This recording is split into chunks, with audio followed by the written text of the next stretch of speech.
सुनो तो जाने। हाँ दोस्तों, ऐसे कौन से पति पत्नी हुए जिन दोनों पति पत्नियों ने एक साथ में गर्भ धारण किया। हाँ दोस्तों, आप लोगों ने बिल्कुल सच सुना। ऐसे कौन से पति पत्नी हुए हैं जिन्होंने एक साथ गर्भ धारण किया, उनके उदर से कैसे कैसे महान बच्चों के जन्म हुए। आइए आज हम आप लोगों को बताते हैं।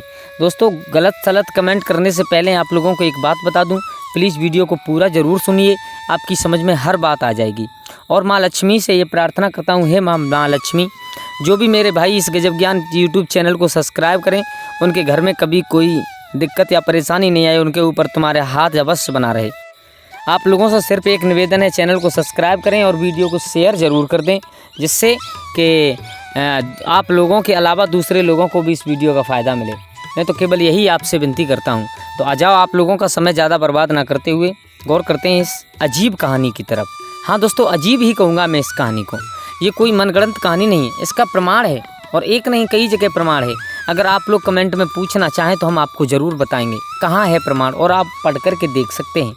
दोस्तों, ब्रह्मा के पुत्र हुए अत्रि महाराज। अत्रि महाराज वो थे जो अनसुईया के पति थी।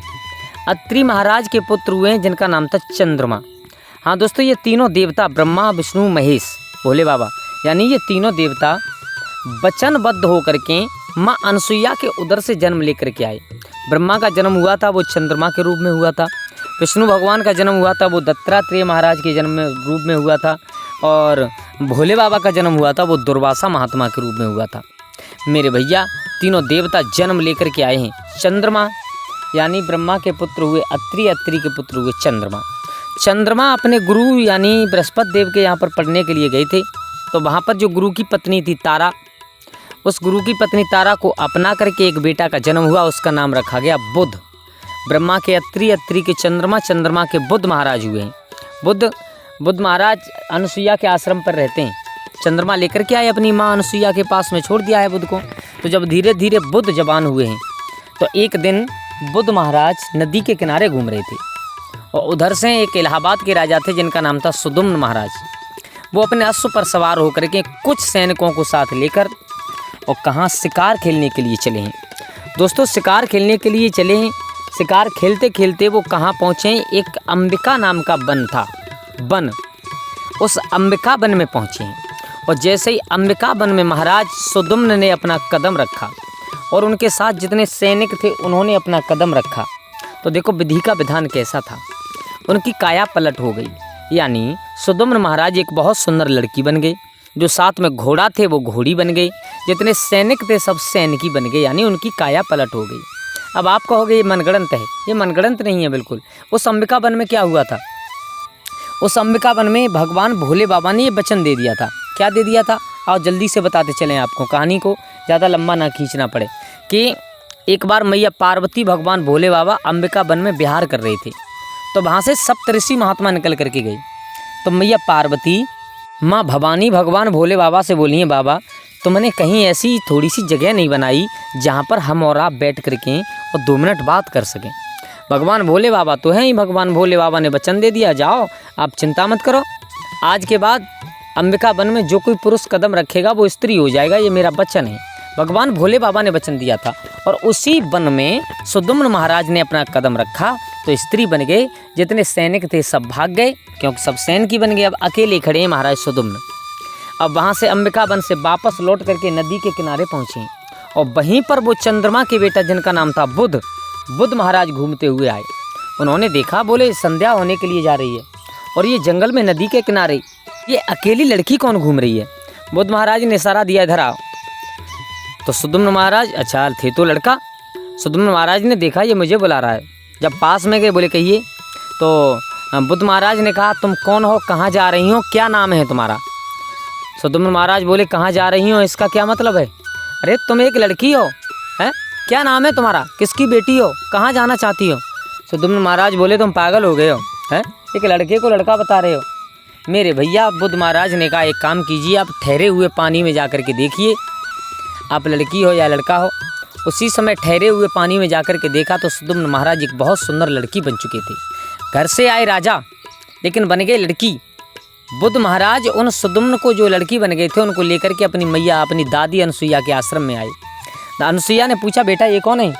तो बुद्ध महाराज ने बता दिया, मैया दादी ये जंगल में घूम रही थी और संध्या होने के लिए जा रही है। आपने ये सिखाया है कि अगर जंगल में कोई लड़की अकेली घूमती मिले तो उसे अपने घर लेकर के आओ और सुबह उसे सुरक्षित अपने साथ ले जा करके उसके घर तक छोड़ो, आपने ही सिखाया है। तो मैया ये अकेली घूम रही थी दादी, तो हम इसे पकड़ लाए, अपने साथ ले आए। अनसुईया मैया ने कहा, बहुत सुंदर किया बेटा, तुमने बहुत अच्छा किया। उस सुदुम्न महाराज को जो राजा थे बन गए लड़की, उनको अपने पास में बैठा करके कहा, क्या नाम है बेटा तुम्हारा? अब सुदुम्न महाराज को मालूम पड़ गया कि मैं एक लड़की बन चुका हूँ। उन्होंने कोई जवाब नहीं दिया। अनसुईया दादी ने विचार किया, मेरा बेटा बुद्ध बहुत सुंदर है और ये लड़की भी बहुत सुंदर है, तो मेरे भैया अनसुईया दादी ने वो जो सुदुम्न महाराज लड़की बन गए थे उनका विवाह अपने नाती यानी चंद्रमा के बेटा बुद्ध के साथ में करा दिया। ये होता है विधि का विधान, बुद्ध के साथ में करा दिया। अब एक राजा विवाह हो गया लड़की के साथ, एक लड़के के साथ, क्या होना चाहिए? कोई टाल नहीं सकता है जो विधि ने लिख दिया है मेरे भैया। अब क्या था, इधर तो रहने लगे हैं सुदुम्न महाराज और नाम बदल करके इला नाम रख दिया गया, इला। उधर सुदुम्न महाराज के गुरु थे वशिष्ठ महात्मा। तो वशिष्ठ महात्मा को चिंता हुई कि मेरे चेला को गए हुए कई दिन निकल गए, इस पूरे राज्य का नाम राज्य चौपट हुआ जा रहा है और आज तक राजा लौट करके नहीं आए। तो वो गुरु नहीं होता जो चेला के संकट में साथ ना दे।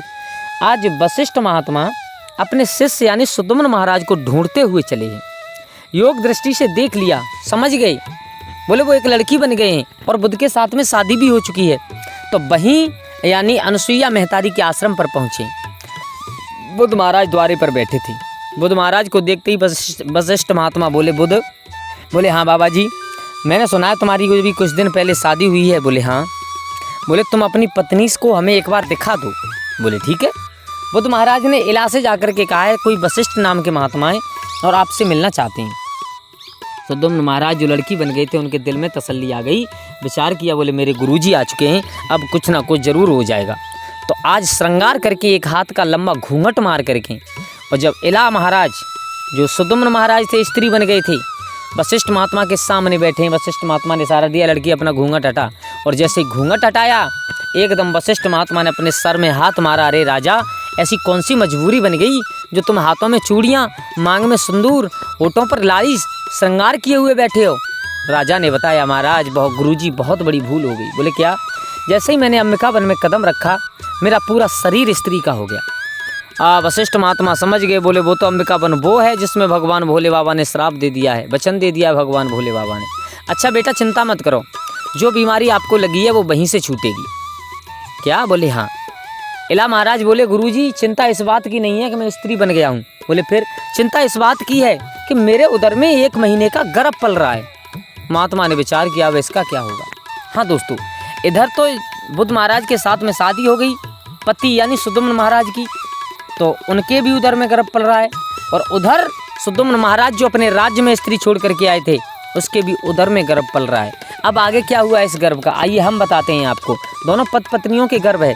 वशिष्ठ महात्मा साथ में लेकर के इला महाराज को और कहाँ पहुँचे? भगवान भोले बाबा मैया पार्वती के पास। भगवान भूतनाथ से कहा है, बाबा आपके अंबिका वन में आपने जो वचन दे दिया है उसमें कदम रखते ही मेरे शिष्य की काया पलट हो गई है। आप बाबा जी कुछ कीजिएगा, अन्यथा राज्य का चौपट हो जाएगा। भगवान भोले बाबा ने कहा, वशिष्ठ यहाँ पर वचन, श्राप और वरदान दिए जाते हैं, वापस नहीं होते हैं, ध्यान रखना। महात्मा वशिष्ठ बोले, मैया पास में बैठी हैं, इनके चरण पकड़ लो, कुछ हो जाए तो मैया के चरण पकड़ करके इला महाराज बैठे हैं। मैया ने कहा, मैं भगवान भोले बाबा की अर्धांगिनी हूँ, आधा काम कर सकती हूँ, पूरा नहीं कर सकती। क्या? बोले हाँ। क्या वचन दिया है? जाओ बेटा, तुम 6 महीने के लिए पुरुष रहोगे, 6 महीने के लिए स्त्री हो जाओगे। आहा, इतना वचन दे करके सुदुम्न महाराज जो स्त्री बन गए थे वापस चले आए हैं। दोस्तों ये कहानी कोई मणग्रंथ कहानी नहीं है, ये कहानी वो है जो पति पत्नी दोनों एक साथ गर्भ से रहे थे।